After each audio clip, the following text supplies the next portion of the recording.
আমরা king property apply করব 0 to a। তাহলে কিং প্রপার্টি কি বলছে না, আমরা এই এক্সগুলোর জায়গায় যদি আমরা π/2 - x that is a - x যদি পুট করি, তাতে আমাদের ইন্টিগ্রেশনের ভ্যালুর কোনো চেঞ্জ হয় না। তাহলে আমরা ওই প্রপার্টি থেকে লিখতে পারি therefore i = 0 to π/2 tan π/2 - x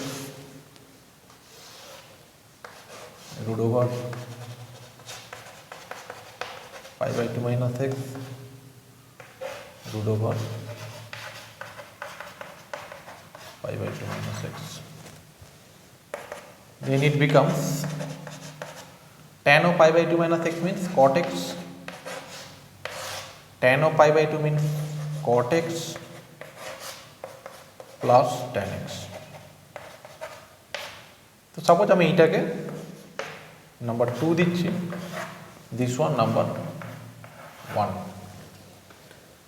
তাহলে দেখো একবার i ইকুয়ালটা আমরা পাচ্ছি √tan x by √tan x plus cot x, এটা আমাকে দেওয়াই ছিল।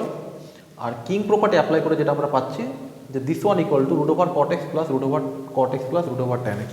তো আমরা এই দুটোকে অ্যাড করব 1 + 2।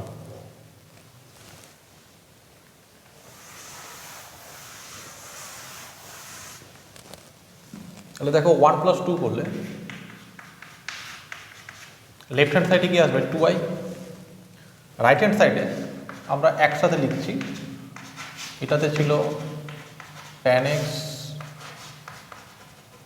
By tan x plus cot x, আর সেকেন্ডটাই ছিল √cot x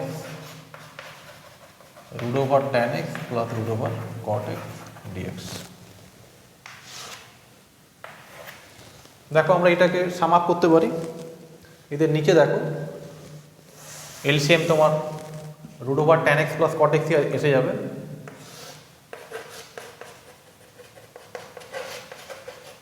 এবং ওপরে দেখো ক্যালকুলেশন করলে তোমার √tan x plus √cot x কি হয়ে গেল, দেখো পুরোটাই তোমার ক্যান্সেল হয়ে গেল। তাহলে শুধু এখানে 1 করে থাকলো, that is x and this one equal to π/2. So what is I? This one is 2i equal to i/2. So I equal to